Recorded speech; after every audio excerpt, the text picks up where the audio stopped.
l'écriture. J'adore écrire, c'est une des passions que j'ai. J'adore la langue.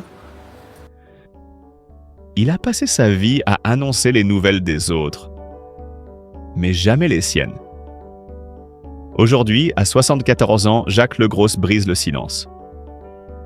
Face à l'affaire Sarkozy, l'ancien visage du JT de TF1 ne parle plus en journaliste, mais en père.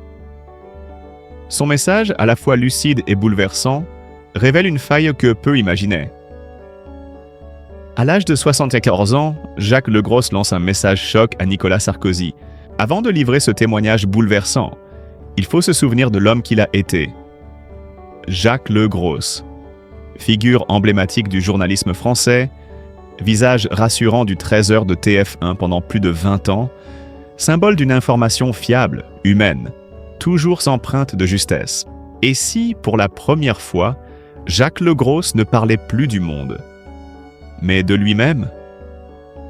Le 1er mars, au lendemain de l'incarcération de Nicolas Sarkozy, l'ancien présentateur du 13h de TF1 s'est exprimé d'une voix rare, grave, presque tremblante. Un ton qu'on ne lui connaissait pas. Ce n'était plus le journaliste rigoureux et mesuré que des millions de Français avaient suivi pendant 26 ans. C'était un homme, un père, qui portait en lui une blessure bien plus intime. Lorsqu'il évoque l'affaire Sarkozy, Jacques Legros ne se positionne pas en juge, encore moins en commentateur politique. Il parle d'un sentiment, celui d'une injustice qui dépasse les tribunaux. « Je ne défends ni un homme ni un parti, dit-il, mais une idée, celle d'une justice qui devrait traiter chaque citoyen avec la même humanité. » Une phrase anodine pour certains, mais qui prend un sens bien plus profond quand il ajoute, presque à voix basse, « Mon fils, lui aussi, a connu cette impression d'être jugé avant d'avoir été entendu. » C'est à ce moment que le silence tombe. Gabriel Legros? Peu de gens connaissent son prénom. Peu savent qu'il a traversé une épreuve qui a bouleversé son père. Un drame discret, resté loin des caméras, mais dont les cicatrices transparaissent dans chaque mot du journaliste. Derrière la figure solide du professionnel, Jacques Legros cache un combat personnel. Un combat contre le doute, la peur, la culpabilité silencieuse des parents impuissants. Son fils, jeune homme ambitieux, avait été confronté à des difficultés judiciaires mineures, des malentendus administratifs, de ceux qui s'enveniment sans explication. Rien d'un scandale, mais assez pour faire vaciller un nom, une réputation. Et pour un homme comme Jacques Legros, dont la vie entière a reposé sur la confiance du public, voir son propre enfant pris dans les engrenages d'une machine administrative l'a bouleversé. Dans cette interview, il parle d'un ton posé, presque journalistique, mais l'émotion affleure. Il évoque une perte de repères, une société où la justice s'emballe pour certains et oublie les autres. Une époque où la nuance disparaît. Il y a de quoi douter de l'équité, lâche-t-il enfin. Une phrase courte, froide, mais lourde. Elle sonne comme un verdict. Pas contre le système, mais contre une dérive qu'il perçoit depuis des années. Celle d'une justice qui s'éloigne de l'humain. Ce qui frappe, c'est le contraste entre le Legros public et le Legros intime. Devant les caméras, il incarnait la neutralité, la clarté, la confiance. Derrière le micro, il pose aujourd'hui les questions que beaucoup se posent, mais que peu osent formuler. Pourquoi certains destins s'effondrent-ils sous le poids médiatique? Pourquoi d'autres échappent-ils à toute sanction? Et surtout, qu'arrive-t-il à un père lorsqu'il voit son propre fils sombrer dans ce tourbillon?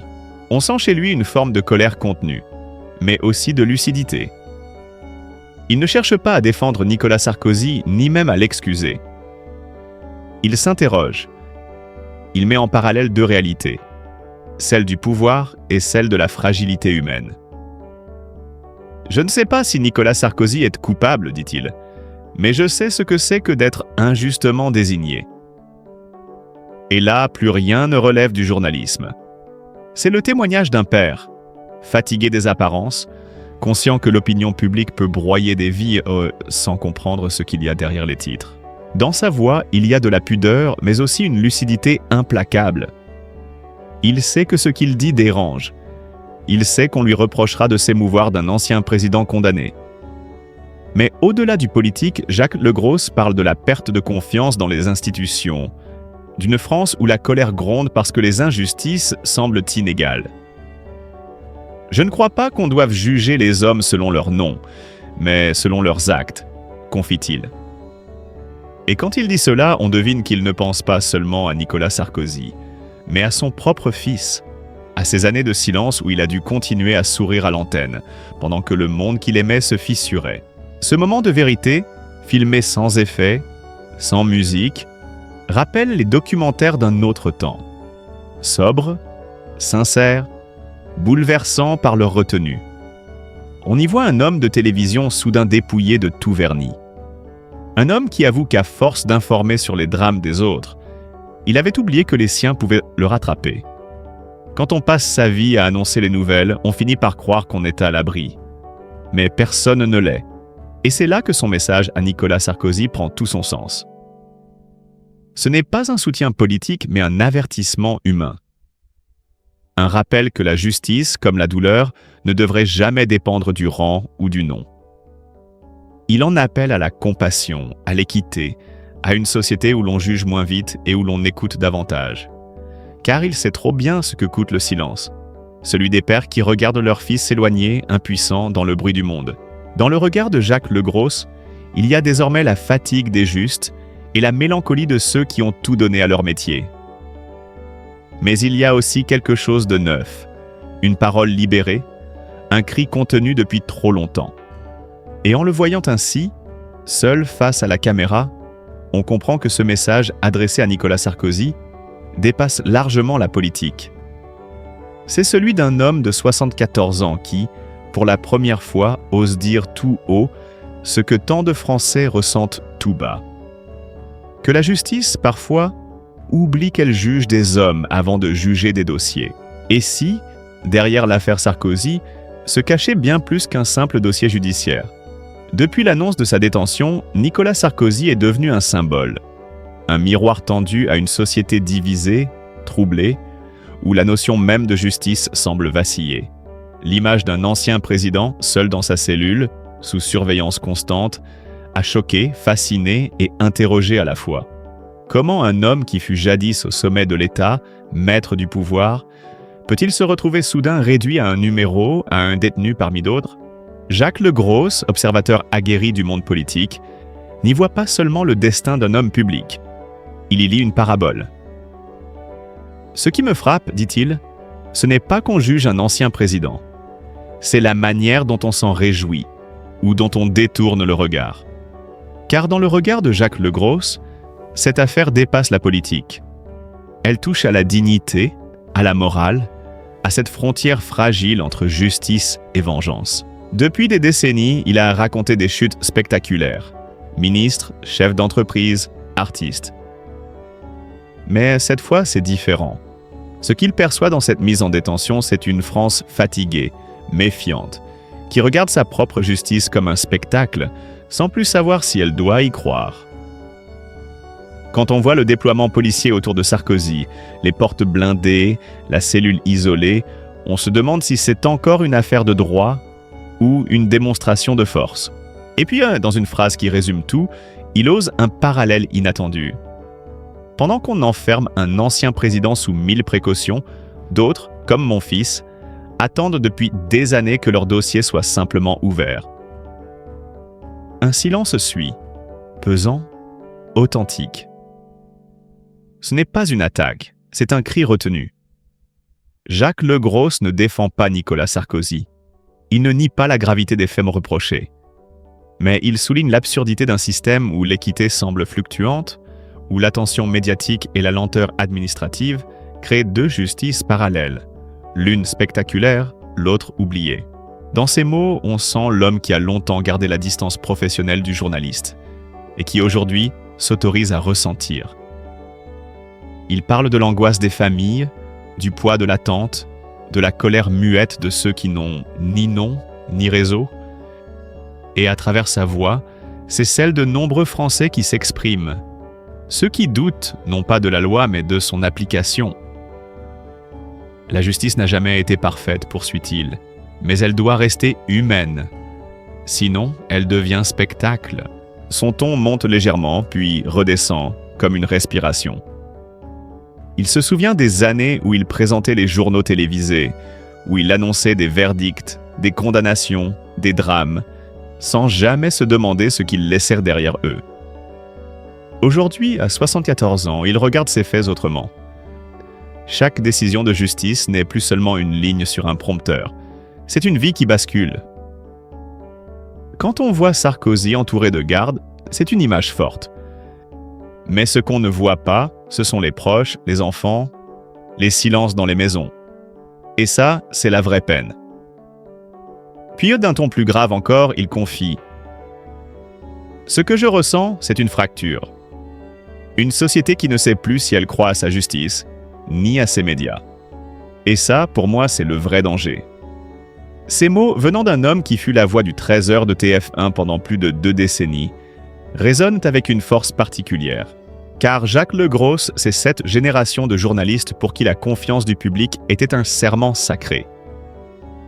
Aujourd'hui, il la sent vaciller, et cela le blesse. Le contraste entre l'ancien président sous les projecteurs et son propre fils, perdu dans les lenteurs du système, devient alors un symbole intime et national à la fois. L'un est scruté par la France entière, l'autre oublié dans l'ombre. Et entre les deux, une même question. Où se cache la justice? Cette réflexion le hante. Il avoue qu'il a longtemps hésité avant de prendre la parole. Mais la situation de Sarkozy a réveillé en lui quelque chose de plus profond. Le besoin de dire que le système, parfois, oublie l'humain. On ne peut pas prétendre rendre la justice si on oublie la compassion, lâche-t-il enfin. Une phrase simple mais d'une justesse bouleversante. Et c'est peut-être là le cœur de son message. Ce qu'il défend, ce n'est ni un homme ni une idéologie, mais un principe. Celui d'une justice qui ne hiérarchise pas la souffrance. Pour Jacques Legros, l'affaire Sarkozy n'est qu'un révélateur. Elle met en lumière ce que beaucoup redoutent, un fossé entre ceux qui font la une et ceux qui disparaissent dans le silence administratif. Et dans ce contraste, il reconnaît son propre combat de père, cette impuissance qu'il a longtemps dissimulée derrière son sourire de présentateur. Lorsqu'il évoque la cellule de l'ancien président, il ne parle pas seulement de 4 murs et d'une porte verrouillée. Il parle d'un enfermement plus large, celui d'un pays prisonnier de ses contradictions, de ses peurs, de ses colères. Il parle d'une époque où la vérité se brouille entre les écrans et les jugements hâtifs, où le bruit remplace la nuance. À travers cette prise de parole, Jacques Legros ne règle pas des comptes. Il partage une alerte citoyenne, profondément humaine, portée par la voix d'un homme qui a vu trop de destins brisés pour encore croire à la pureté d'un système. « J'ai passé ma vie à raconter les faits », conclut-il. « Aujourd'hui, je voudrais qu'on se souvienne des personnes. » Et dans ce souffle-là, on sent qu'il ne s'adresse plus seulement à Nicolas Sarkozy, ni à la France des médias.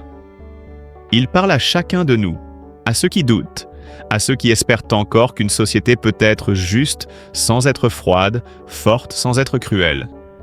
Un message d'une simplicité bouleversante. Tant que la justice oubliera les visages, elle perdra les cœurs. Et c'est à ce moment précis, presque à voix basse, que Jacques Legros a prononcé la phrase qui a tout changé. Il y a trop de gens dangereux dans la rue. Le problème de la justice est là. Je l'ai vécu dans ma chair avec mon fils, il y a 14 ans, et ce n'est toujours pas réglé. Le plateau s'est figé. La voix, d'habitude si stable, s'est brisée l'espace d'une seconde. Devant les caméras, l'ancien présentateur du 13h ne joue plus un rôle. Il se livre.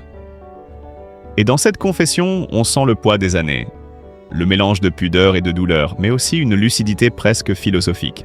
Depuis qu'il a quitté TF1, Jacques Legros vit autrement. Il observe le monde de loin comme un témoin fatigué de l'intérieur du système. Il n'a plus besoin de séduire ni de convaincre.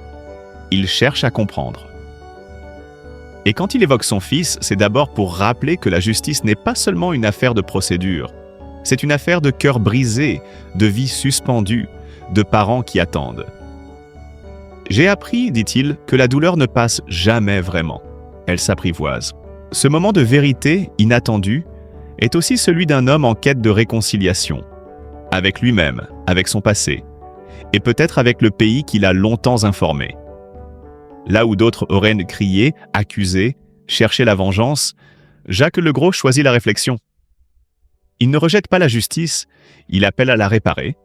Il ne défend pas Nicolas Sarkozy, il défend le principe de l'équité. Il ne réclame pas des privilèges, mais un retour à la mesure humaine. Quand la justice devient spectacle, elle oublie ceux qu'elle est censée protéger, murmure-t-il, presque pour lui-même. Sa parole rare a touché un point sensible, celui du doute. Car ce doute, il le partage avec une grande partie des Français. Cette impression que les lois ne s'appliquent pas de la même façon selon le nom qu'on porte, ou le silence qu'on garde. Et dans ces mots, on entend autre chose qu'une simple critique. On entend une inquiétude de père, mais aussi une leçon de vie. La colère ne sert à rien, elle brûle ceux qui la nourrissent. Ce que j'ai compris, c'est qu'il faut apprendre à vivre avec l'injustice sans devenir injuste à son tour. Cette phrase, non prononcée avec calme, résume l'évolution de Jacques Legros. Autrefois figure de l'information neutre, il devient ici philosophe malgré lui. L'expérience, les épreuves, les désillusions l'ont transformé. Il ne croit plus à la perfection du système, mais à la capacité des hommes à le rendre un peu moins cruel. C'est dans ce sens que son message à Nicolas Sarkozy prend toute sa portée. Il n'est ni de droite, ni de gauche, ni politique, ni polémique. C'est un appel à l'humilité. On peut tomber, être jugé, être enfermé, mais tant qu'on garde sa dignité, on n'a pas tout perdu. En parlant de son fils, Jacques Legros ne cherche pas la compassion, il cherche le sens. Et il dit avoir longtemps cherché des réponses, dans les lois, dans la foi, dans le travail. Mais la seule qu'il ait trouvée, c'est celle du temps. Le temps qui apaise, qui remet les choses en perspective, qui fait comprendre que la vie n'est pas un combat permanent, mais une succession d'acceptations. Il y a des injustices qu'on ne répare pas. Alors s'il faut apprendre à avancer sans elles.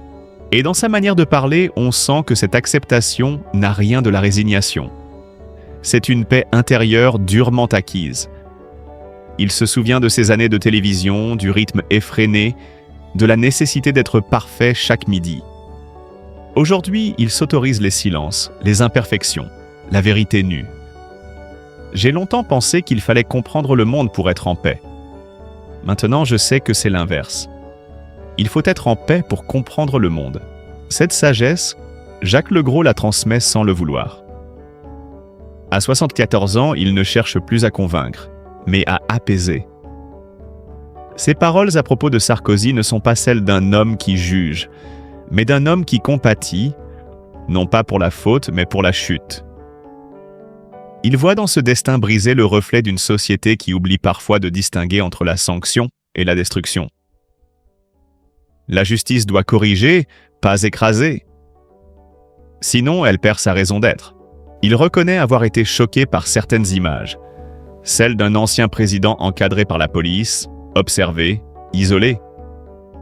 Pas parce qu'il le croit innocent, mais parce qu'il voit, derrière cette scène, un avertissement pour tous. Un avertissement contre la déshumanisation, contre cette fascination morbide pour la chute des puissants. Car au fond, dit-il, la grandeur d'une démocratie se mesure à sa manière de traiter les faibles, et ceux qui tombent. Depuis cet entretien, beaucoup ont salué le courage de sa parole, d'autres l'ont critiqué. Mais Jacques Legros s'en moque. Il n'attend plus rien des plateaux ni des applaudissements. Il parle pour transmettre, pour témoigner, pour se libérer. Et dans ce témoignage inattendu, il y a toute la trajectoire d'un homme qui a appris, tardivement, que la vérité n'est pas dans les faits, mais dans la manière de les regarder. Il conclut son échange avec une lueur d'espoir dans la voix. Je crois encore en la justice, mais je crois surtout en la bonté, parce que la bonté, elle, ne dépend d'aucun tribunal. Ces mots résonnent comme une prière laïque, un credo d'humanité simple et profond. Et, dans le silence qui suit, on comprend que Jacques Legros, après avoir tant parlé pour les autres, vient enfin de trouver les mots pour lui-même. Et au terme de cette confession rare, il ne reste plus le présentateur du 13h, ni la figure familière des écrans, mais simplement un homme. Un homme qui a compris que la vie, même quand elle nous malmène, finit toujours par nous enseigner quelque chose d'essentiel. La mesure, la bienveillance, le droit au doute. Jacques Legros n'a jamais prétendu détenir la vérité, il cherche seulement la justice, celle du cœur plus que celle des tribunaux. Et c'est sans colère qu'il la nomme aujourd'hui. Dans sa voix, il n'y a plus de rancune, plus de peur, seulement la lucidité d'un témoin qui a trop vu pour encore juger.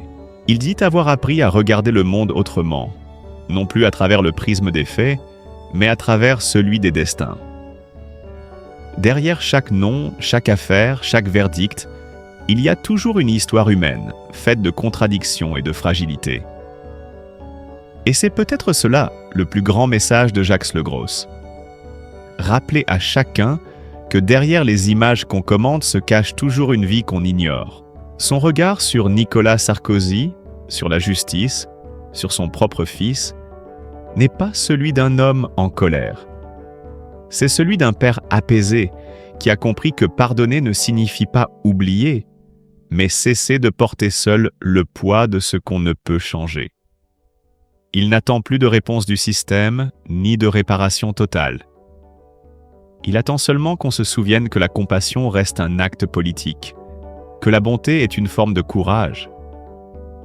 Parce qu'à 74 ans, il sait que les grandes victoires ne sont pas celles qu'on gagne dans les tribunaux ou sur les plateaux télé, mais celles qu'on remporte sur soi-même.